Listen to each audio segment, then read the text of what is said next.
Reversal of Biological Age in Multiple Rat Organs by Young Porcine Plasma Fraction, published in the Journal of Geroscience. This miracle formula for quote-unquote reversing aging. All of the other rats die between 1,150 and 1,250 days, or close to 1,250 days. And then there's this one rat that lives looks like 1,460 days, and that's Sima. This rat had been given E5 and has been claimed to be supposedly the longest lived rat ever. If you ask me, is this interesting? I'd say, hell yes. This is really, really, really interesting. But my name is Matt Caberline, and welcome to the Optispan YouTube channel.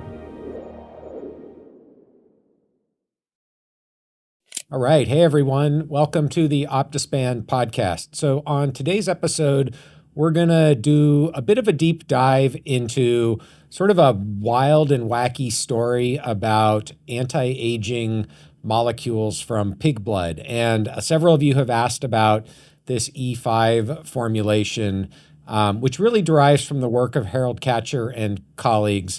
Dr. Katcher also reached out to me directly. He was a bit frustrated at my comments around not believing that people should be using the phrase reversing aging, which I still stand strongly by.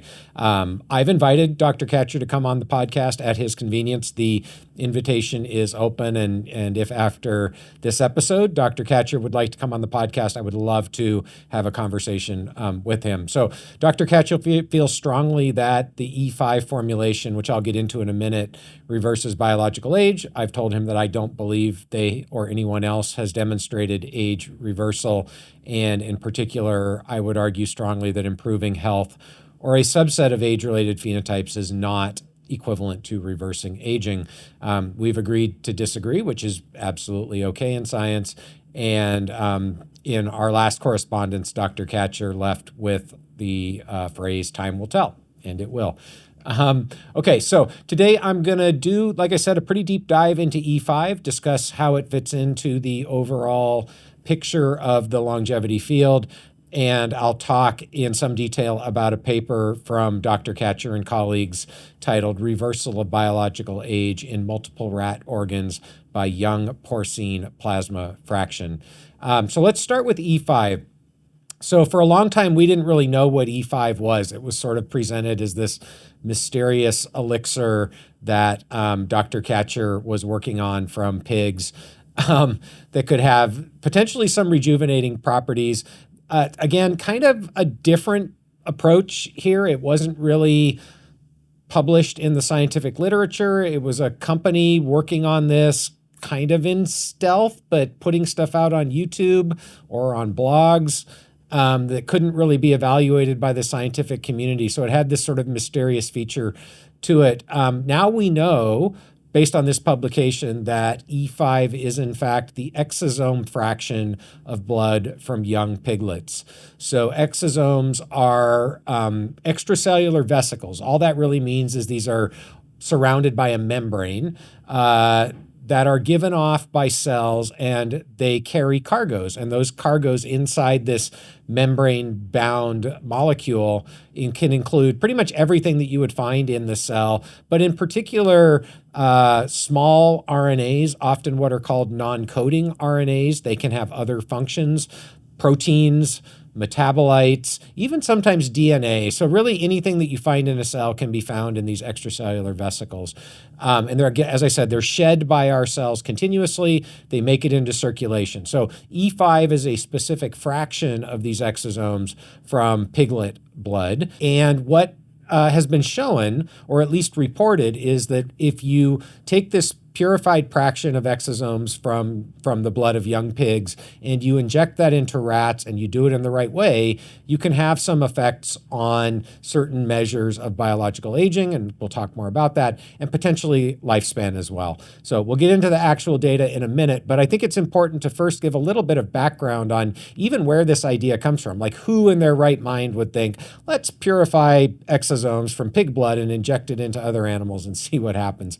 So this really is derived from a long history of research in a methodology called heterochronic parabiosis. So if you kind of take that word apart, hetero means different, Chron means time, and parabiosis means living beside.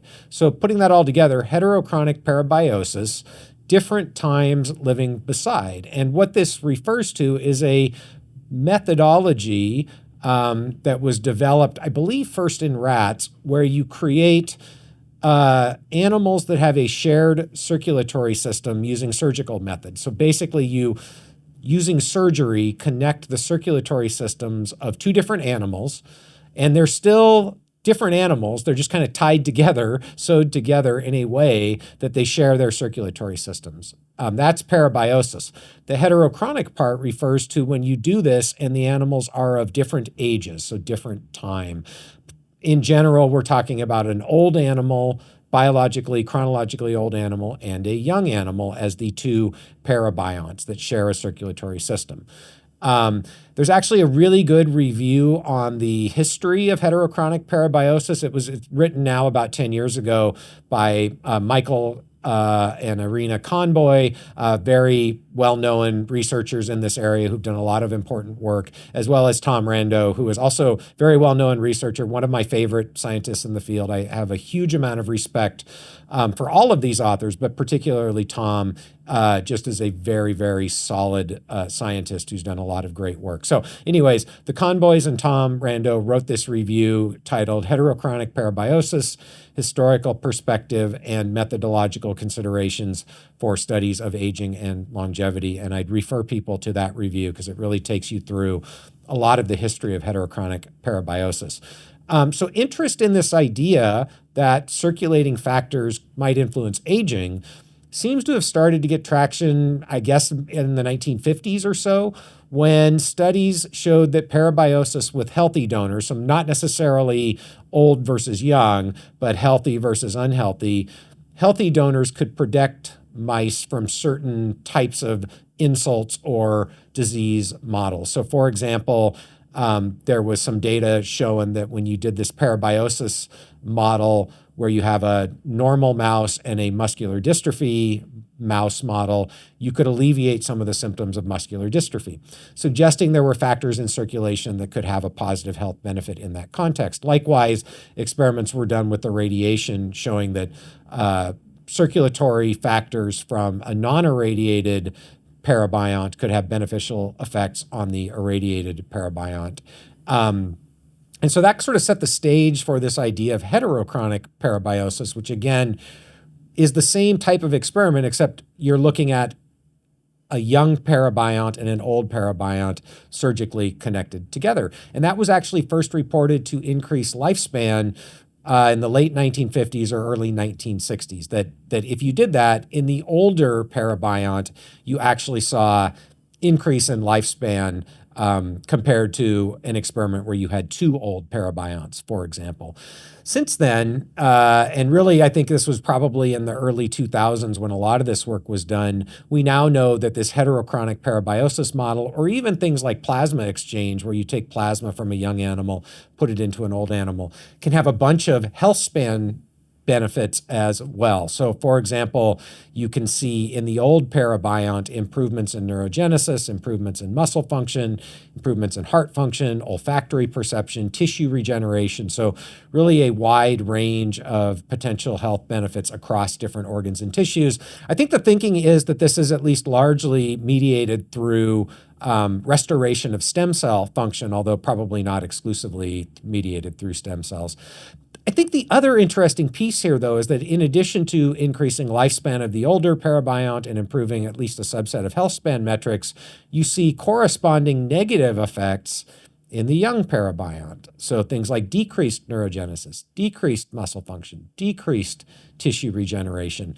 So taken together, that really supports the idea that there are both positive factors potentially in the young parabiont that are having an impact on the old parabiont, as well as negative factors in the old parabiont that are having a detrimental effect on the young parabiont. And there's been a whole bunch of work, multiple different labs trying to find what are these factors. And I think that still is an area of active research. The real answer is we don't completely know what the molecules are that are in circulation that are having these positive and negative effects that are seen in the heterochronic parabiosis experiments. Okay, so I mentioned lifespan.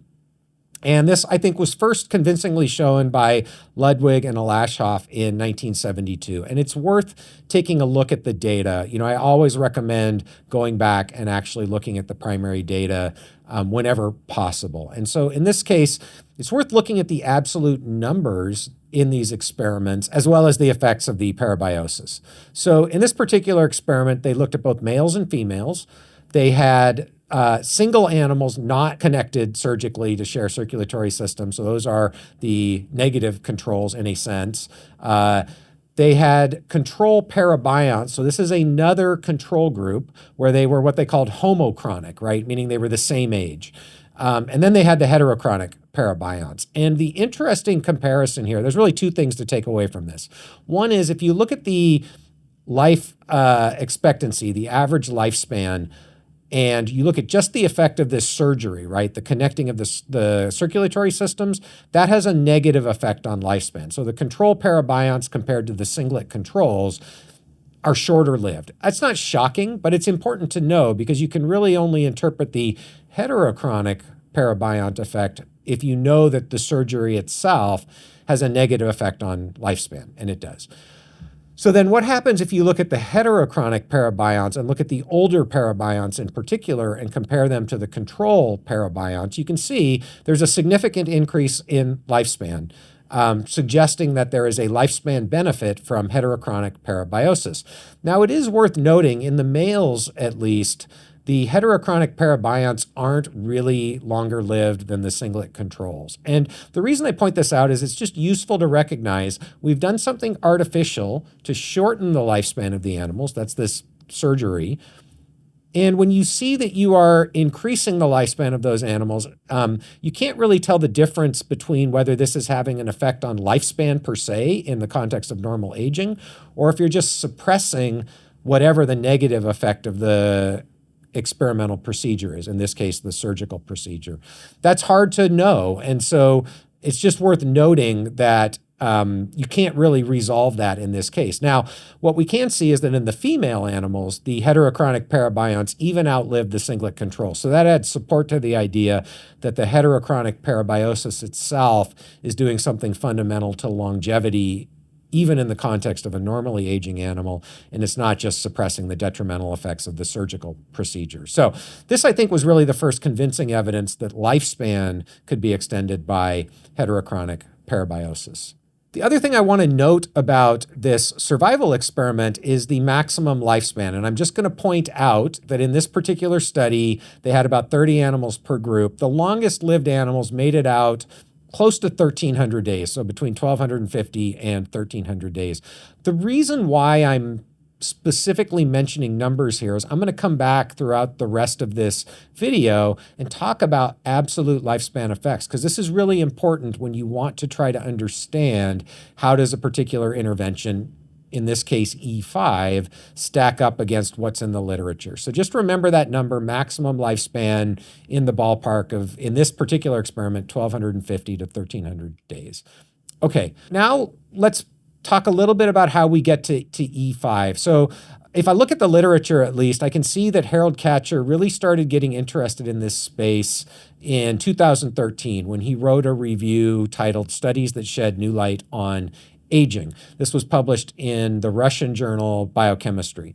And so in this review article, he dismisses the quote unquote wear and tear model of aging, the idea that biological aging is really driven by accumulated damage, wear and tear, that is the result of probably a bunch of stuff, but at least largely internal metabolic reactions associated sort of with the rate of living theory, also environmental factors that cause damage to accumulate. And instead, he favors the idea that it's really extrinsic circulating factors that regulate aging, and points to the body of literature that I just alluded to, as well as others, that there are factors in circulation that can rejuvenate at least stem cells. And again, that view is largely inspired by the heterochronic parabiosis literature. Also by studies, which I haven't gone into, that had been published at the time on heterochronic plasma exchange. So heterochronic plasma exchange conceptually is pretty similar to heterochronic parabiosis. It just doesn't require surgical connection of the circulatory system. It involves taking plasma from young animals and exchanging that in old animals. So removing some of the old plasma, putting in young plasma. Conceptually, though, I think it's pretty reasonable to think that you're doing essentially the same thing in those two paradigms. And so at this time in 2013, Dr. Katcher proposed that efforts should be made to identify the factors in young plasma that have rejuvenating potential. And he's absolutely right. And in fact, at that time, people were doing that. I mean, the work of Amy Wagers and Tom Rando and the Conboys and others, had really gone down that path of trying to figure out what are the key factors that were mediating these potential rejuvenating effects. I think the thing that resonated with me the most about this review article or perspective article from Dr. Katcher was when he said that really we don't need to wait necessarily to figure out what those factors are and understand the mechanisms in order to have a therapeutic effect. So in other words, if heterochronic plasma exchange is sufficient to rejuvenate stem cells, functional measures in old animals and perhaps people, we don't really have to understand the mechanisms to actually have an impact therapeutically. And I agree 100%. I think it is often the case, especially in academic circles, that we get so in the weeds about trying to figure out the mechanisms that we lose sight of the very pragmatic aspects of potentially having an impact even before we necessarily completely understand the mechanisms. So I agree completely with Dr. Katcher on both of those points. The area where I disagree a little bit is I don't think it's as black and white, this idea that, that the wear and tear model of aging is mutually exclusive with the idea that there are circulating extrinsic factors that can also have an effect on aging.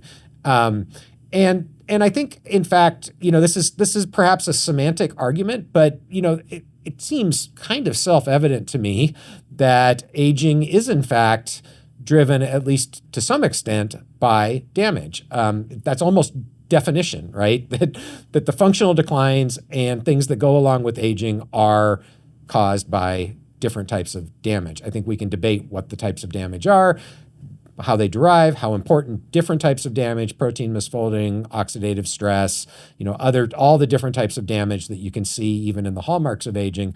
We can talk about the relative importance of each of those, but clearly biological aging is caused to some extent by damage, and that's not mutually exclusive with the idea that there are circulating factors that can regenerate function in cells, at least in part by repairing or degrading the damage. So I didn't quite understand why it felt like it needed to be such a black and white argument. I don't think it does. I think both of those things can be true and almost certainly are at least partially correct in terms of our understanding of biological aging today.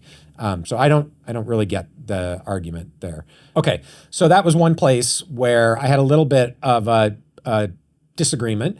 I think the other place where I disagree with Dr. Katcher's interpretation then and now probably is I'm not really convinced that the assumption that heterochronic parabiosis, circulating factors, and as we'll discuss in a minute, E5, are able to fully rejuvenate cells, tissues, organs. And I would go as far as to say even the current excitement around epigenetic reprogramming, again, I haven't seen any data that makes me really believe that at the tissue, organ, whole animal level, you can fully rejuvenate or restore function. So I think that remains to be proven. I'm not saying that it's not possible. I'm not saying that doesn't happen in a subset of cells, but whether or not you can do that in the context of a more complex tissue, organ, whole animal system, I think remains to be determined. So I think that's an assumption where there's really not much data to support that at this point. And again, it was an assumption that was sort of made in that article. And I think this is an assumption that the people who want to argue that they are reversing aging are making, even if they don't realize it. And that really, I think, is where the disagreement lies. Okay, so let's move on to E5 and talk about what we know, or at least what I could find in the literature and in other sources on YouTube and blogs and things like that. So Again, I think for the past several years, E5 has been sort of touted in at least some circles as this miracle formula for quote unquote reversing aging.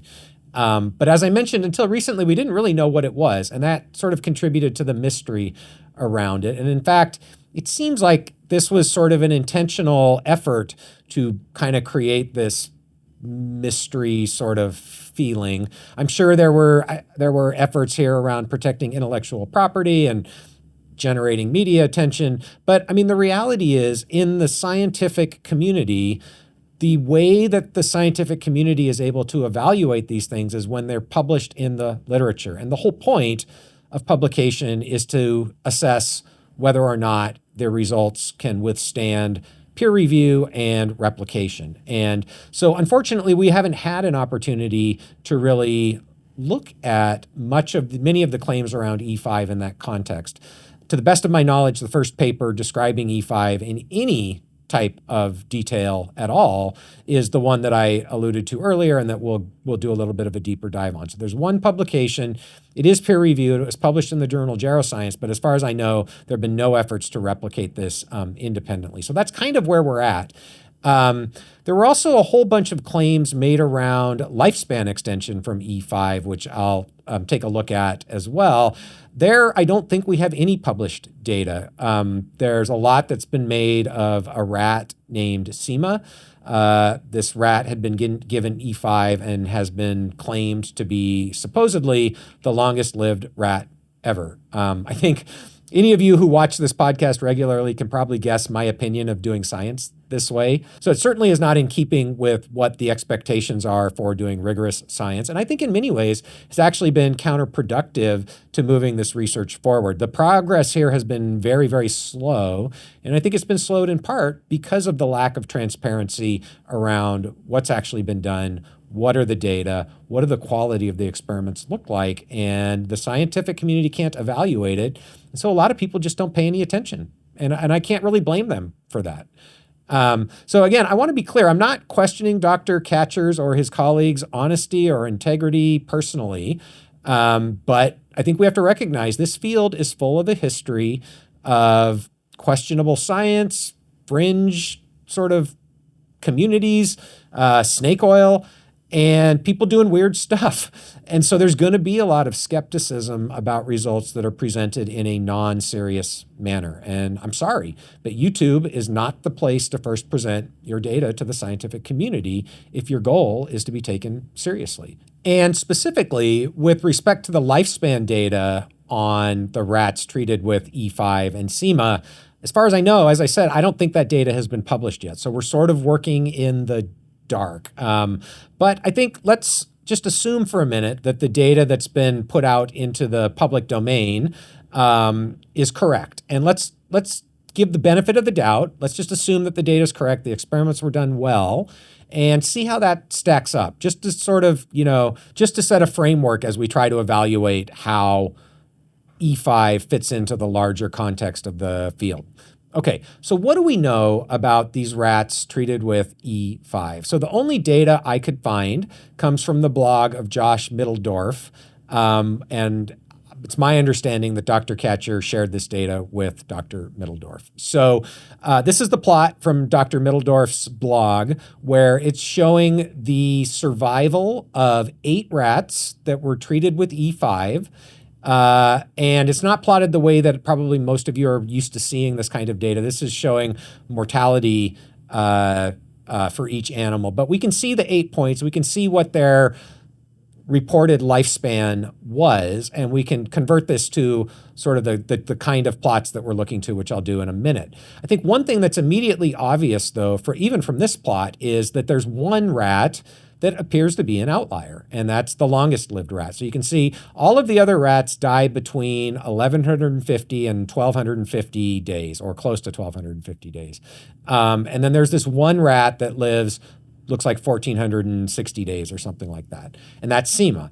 So this is always a little bit of a red flag, right? There is something called outlier phenomenon, and there is a statistical test you can do to determine if when you have a data set, if the data point that looks to be abnormal is in fact statistically an outlier. And it turns out if you apply that to this data set, it is indeed the fact that Sima is a statistical outlier. And so what that means is that typically, if you wanted to do a statistical comparison between, say, this group and a different group, you would leave the outlier data point out. So that's just worth knowing. I think, again, we will give the best possible interpretation here and keep Sima in the data set. But it is worth noting that Sima is abnormal, and all of the other rats all had this survival values that were much shorter than that in the 1150 to 1250. Again, I want you to now think back to what I talked about before about the maximum lifespan of the rats in the heterochronic parabiosis experiment, right in that same ballpark. So the idea that this is dramatically better than the experiment that was done using heterochronic parabiosis in the 1970s, these data don't really seem to support that. So that's just worth noting. Okay, so Sima is a statistical outlier. What is Sima the longest lived Sprague-Dawley rat ever? I don't know. I mean, that's really hard to evaluate. That's what has been claimed. I have no idea if that's true. The Guinness Book of World Records disagrees for what that's worth. But I think we can, again, start to ask how impressive is this effect? There are some complications here. So, I suggested that if we take Sima out, it doesn't look like it's a huge difference between the heterochronic parabiosis experiment. What we don't know is, was there a control group? If there was, were the animals randomized? Was there any censoring? And in particular, when was the treatment started? This is really important because if the treatment was started at young age and 8 out of 8 animals lived to be over 1,150 days old, that's pretty compelling to me. That looks like a pretty interesting result. If the treatment was started at 1,000 days, that's less compelling because any animals that died before the treatment was started or before the treatment ended were censored out of the data. So we don't know the answer to that. It would be interesting to know because that helps sort of place this in the context of the larger literature. Okay, so regardless, let's again take the most charitable view possible and see how this stacks up to other impressive interventions in the literature. Now that's challenging to do because there hasn't been a lot of work done in rats, at least in the last 30, 40 years in the field. So we don't have a lot of contemporary data to compare to. What we can do though is take a look at one of the more impressive mouse experiments and say, how does this stack up? The first thing we want to do though is ask, if we look at Sprague-Dawley rats, and we compare them to, the typically used mouse strains in longevity experiments today, C57 Black 6, Het3, what do the survival curves look like comparing the Sprague-Dawley rats to C57 Black 6, for example? So we can find historical data on Sprague-Dawley rats. You can see in this figure here a representative curve for both male and female Sprague-Dawley rats, as well as a different strain of rat. We can extract that data. It turns out it's about 29.5 months for median lifespan for female Sprague-Dawley rats, which is pretty comparable to C57 Black 6 or Het3 mice, right in the same ballpark. We can extract that data and we can just ask a very simple question. If we now compare the historical data for Sprague-Dawley rats to the E5 treated rats that were plotted on Josh Middledorf's blog, we can see the effect looks pretty impressive, right? So it looks like there is a very strong rightward shift in the survival data. Obviously incomplete curves here, but it looks pretty impressive. Now, again, we don't know when the E5 treatment was started. That could obviously skew things out pretty late, but it looks like a reasonable lifespan extension from the E5 treatment compared to historical Sprague-Dawley controls. Again, we don't have the matched controls. I don't even know if there were matched controls in this particular experiment. Of course, we'll note that the survival curve looks pretty strange. It's almost a straight line down, except for Sima, which is an outlier. That could just have to do with the fact if the treatment was started late, all of the mortality is going to be compressed into this very short window. But it does not look like you would expect for a typical kinetics for a survival curve. And again, we don't know when the treatment was started, how long it was done, did any animals die during the treatment period, et cetera. Okay, so now let's ask the question, how does that compare to a classic experiment using arguably the gold standard intervention for increasing lifespan in rodents, caloric restriction? And so we can look at an experiment that was done by Roy Walford and Rick Weindruck, published in the Journal of Nutrition in 1986.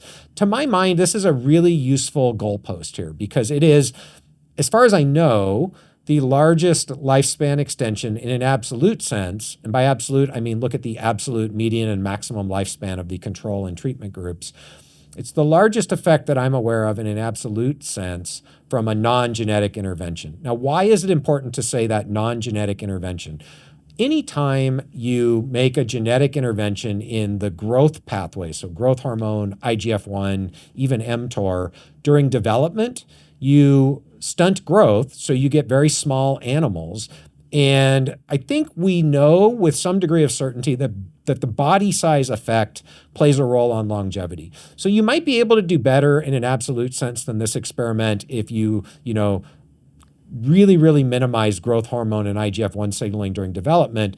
But we don't know how much of that lifespan benefit comes from the fact that the animals are very small body size versus a post-developmental intervention like caloric restriction, rapamycin, E5. So I think it's just important from an apples to apples perspective to limit ourselves to non-genetic post-developmental interventions. Okay, so I like this experiment for that reason. And so this, again, is a classic experiment.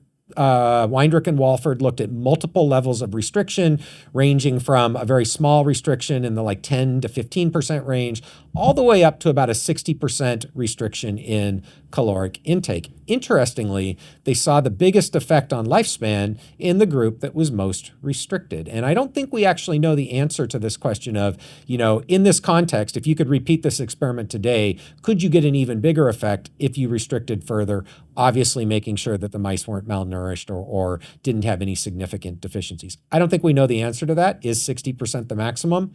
Maybe, but it's an interesting question to wonder whether they could have pushed the lifespan effect further. Regardless, we can now ask a question, which is, if we look at their control animals, so it's worth saying Weindruck and Walford in this experiment were not working in either Black 6 or het3. They were working in a different hybrid strain called C3B10RF0. That name really refers to the strains that were used to create this hybrid strain. The hybrid strain is potentially important because this is more akin to the het3 model, where you are using animals that are more genetically homogeneous than a really inbred strain like C57 Black 6. This is a combination of more than one genetic background. That's what we mean by hybrid. So in any case, C3B10RF0 has a lifespan that's comparable to C57 Black 6. And if we actually look at the control lifespan, so these are the animals that were fed ad libitum, allowed to eat as much as they wanted, you can see it's very similar to control Sprague-Dawley rats that I showed you earlier. So these curves are almost right on top of each other. And I think that means it's reasonable to do the comparison where now I'm going to compare the effects of the 60% caloric restriction to what Dr. Katcher has suggested were the lifespan of the rats treated with E5. Because the control lifespans are comparable, again, it's not perfect, it's not apples to apples, but it's kind of the best we can do. I think it seems reasonable to make this comparison. And so when we can do that, what you can see immediately is that even the best case interpretation with this E5 experiment is it's nowhere near as good as 60% caloric restriction in terms of the absolute effect on median and maximum lifespan. That's important to know. And in fact, I'll probably come back to this in future episodes. I would suggest anytime you hear somebody start talking in a very excited way about the latest, greatest longevity intervention, ask, have you measured lifespan? And if the answer is yes, compare the lifespan effect to this experiment. This is part of the reason why I have suggested that the field has stagnated in some ways in terms of longevity intervention discovery. And that'll be a theme that I come back to. But I think for the purposes of today's episode, it's just worth appreciating. even the very, very best case interpretation of the E5 data with all of its flaws, it's nowhere near as effective as this 40-year-old experiment from Rick Weindrich and Roy Walford. So that doesn't mean it's not important. It doesn't mean it's not interesting. It doesn't mean it's not a nice effect, but it's not as if aging has been reversed and we've created the longest lived rodent ever. Just not the case, okay? So that's just useful to put into context, I believe. Okay, so what can we conclude from this point? Like, I do believe that E5 probably increases lifespan in rats.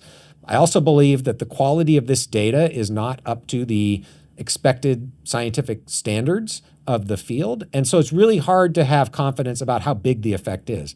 Maybe it's as big as it looks like from the data points that we have. Maybe it's bigger. If you did a really well-controlled study with 40 animals, maybe you'd see an even larger effect. Maybe it would be smaller. I don't know. But I do believe it probably does have an effect on lifespan that's positive. And indeed, that's what we would expect if you have purified some of the factors that account for the lifespan benefits from heterochronic parabiosis, which we've known about since the 60s and 70s. So it's just unclear how large the effect really is. Okay, so that's the lifespan piece. Now let's take a look at the recently published paper, which again did not have any lifespan data in it, and let's see what they actually did. So this is this paper titled Reversal of Biological Age in Multiple Rat Organs by Young Porcine Plasma Fraction, published in the Journal of Geroscience. So first of all, I have to say this paper was very, very difficult to actually parse what was done. There are multiple groups, multiple locations, not always clear which animals were used for which analyses. In fact, had to go to the supplemental table where there's a kind of a complicated figure that attempts to show which animals were used for which experiments and what the sample sizes were. So I apologize if I don't get this completely right. Again, it was confusing and it took a lot of time even just to really try to figure out, in my view, what was actually done. So if we go to supplemental figure 1, it's again a complicated diagram, but the best I can figure out is that there were a couple of small E5 experiments done at UVan, and that's the company in India that Dr. Katcher founded. Another experiment was done, which I think was a plasma exchange fraction. It's not clear whether that's the same as E5 or not, but certainly related. That was only done in male rats. That was done at La Plata University in Argentina. And again, recall E5 is the exosomal fraction from the plasma of piglets. So again, unclear whether this plasma exchange fraction is identical to E5 or related in some way, but let's just assume they're the same for the purposes of the rest of this conversation. Okay, so in experiment number 1, this was done at UVan. They looked at inflammatory factors, IL-6, TNF-alpha, and grip strength. Again, very small cohort sizes, 6 control, 6 treated with E5, both males and females. Treatment started at 26 months. Improvements seen in the parameters that they were looking at. So a couple of inflammatory markers and grip strength assessment in the rats. Experiment 2 looked at DNA methylation. So this is the epigenetic aging signatures, or the epigenetic aging clocks, as people call them, in 8 control, 9 treated animals. I didn't see that it specified the sex. Again, treatment started at 26 months of old. So that's another age-related endpoint that was studied here in this study. Glycan age was also assessed. It wasn't completely clear to me which cohort these animals came from. It was one of those 2 E5 cohorts, I believe. This is the immunoglobulin G glycome. So this is another thing like the epigenetic signature that has been shown to change with age in both mice and people. And so you can create patterns that are associated with chronological age. Also, interestingly, some patterns like the epigenetic marks that are associated with different age-related diseases. And so this is another potential modality that can be used to assess a subset of biological aging. Again, 6 treated, 6 control, males and females each.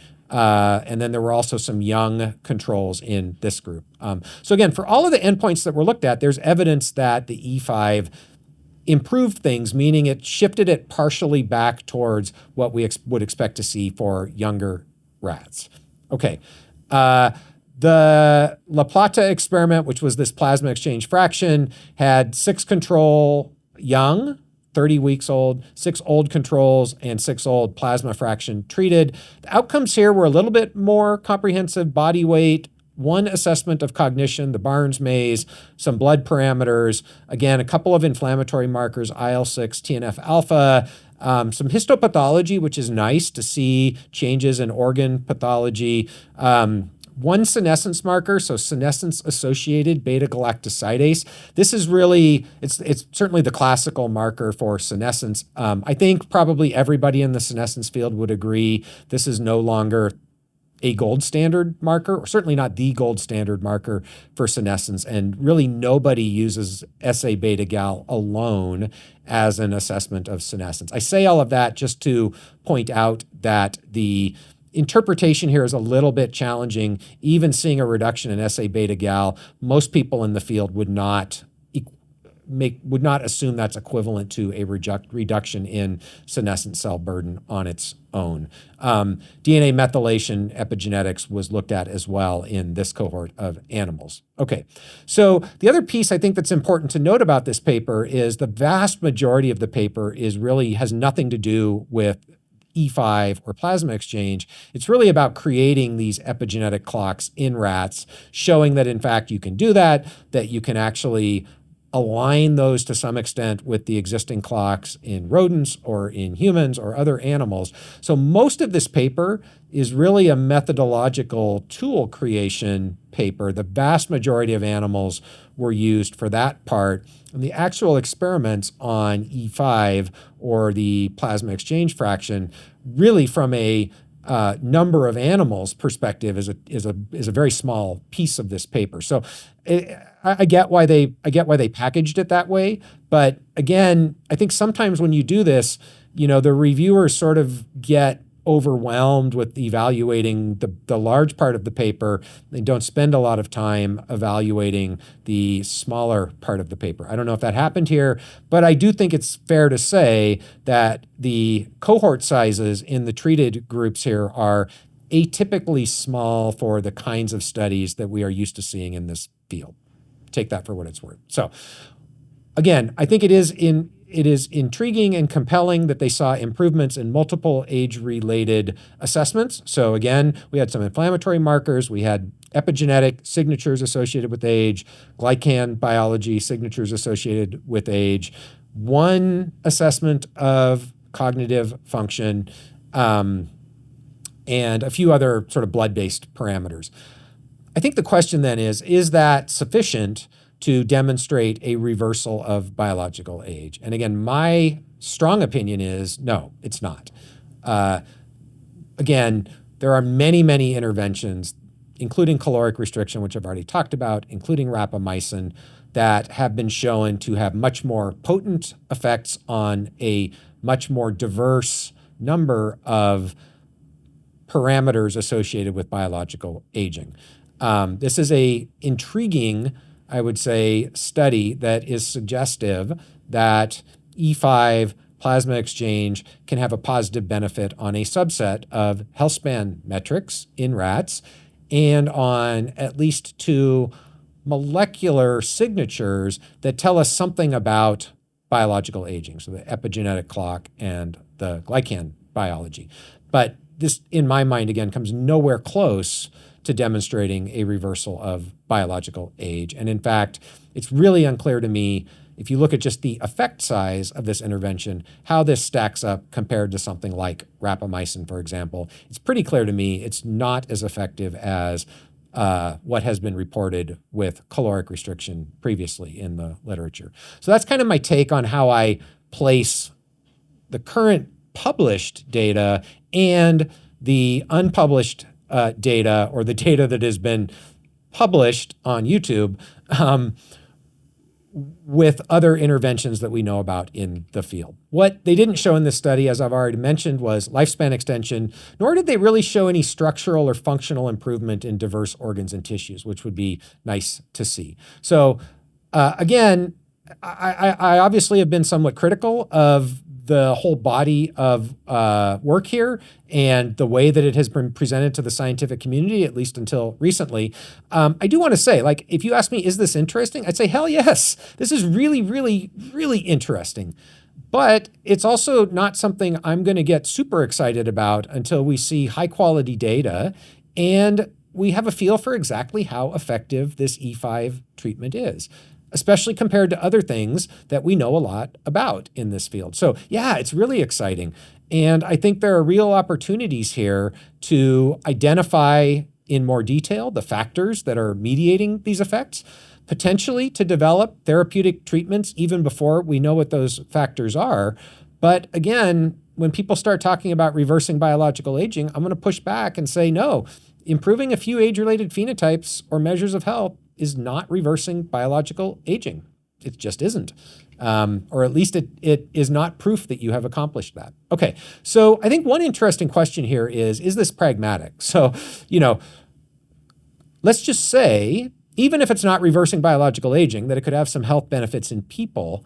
Is the E5 model a pragmatic approach? I honestly don't think we have enough information from this paper to know. Again, the methods here, in my view, were not up to the standards we would expect of allowing an independent researcher to attempt to reproduce the study. There's not enough information provided on how the E5 was purified to allow an independent group to at least easily attempt to reproduce this study. So we don't really know some of the information we would need to know to really ask this question of, could you pragmatically do this in humans? So we'll make some assumptions. So they did say they get about 1.5 liters of blood from a 60 kilogram piglet. Okay, so that's how much blood you can get. They also said that you need about, or they used in this study, 1.43 grams of precipitate, that's the E5 itself, per 500 gram rat, and that's given every other day for a total of 4 injections. So that's a treatment period, and that's done at baseline and then at 95 days, at least in one of the studies. Okay, so the precipitate, this is where we don't actually know, like, how much blood do you need to fractionate out the episomes to get 1.43 grams of precipitate? No idea. So we just have to guess. We don't know what the yield is. And that's what I mean by I don't think an independent lab could reproduce this because there's just not enough information given on the protocol. But let's be generous and let's assume that 1 pig is sufficient for 1 course for 1 rat. Again, total guess, 1.5 liters of blood yields 1.43 grams of precipitate. So typical person has about 100x the blood of a rat. So that would mean that we would assume the need to sacrifice 100 piglets per person per course of treatment. We don't know how many treatments we would need, but let's say 1 treatment a year, okay? I guess then the question is, is that practical? I don't know. Is that ethical? That's an important question. I mean, yeah, I get it. We sacrifice a lot of animals for food stock every day, right? So I think these are interesting questions to think about, though. If we try to scale this to 1 million, 100 million, 1 billion people, is that pragmatic? And I think you could certainly make a case that, a lot of effort should be put into figuring out what are the factors that are really driving this effect so that maybe more specific therapies can be created, maybe the factors themselves can be directly synthesized, things like that. I'm sure that that's what Dr. Katcher and the colleagues at UVen are doing. There are other people working on this, but it is useful to, again, as we start to think about this and try to put it in perspective, how close are we to actually seeing this be a viable therapeutic strategy? It's useful to think about, like, what would it actually mean to try to reduce this to practice.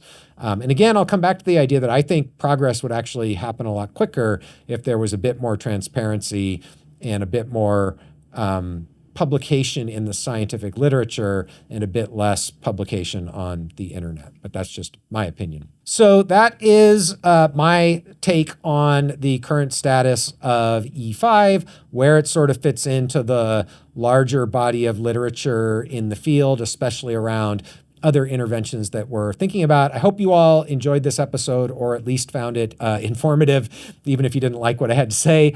I want to mention that for the data extraction that I used here, I used a piece of software called Plot Digitizer, very nice way to pull data from graphical images and get it into a format so I could do those direct comparisons between, for example, the Sprague Dolly rats and the C57 Black 6, layering on top of that the caloric restriction experiment. So pretty cool piece of software that I found at least to be very useful for this episode, and I'm sure others.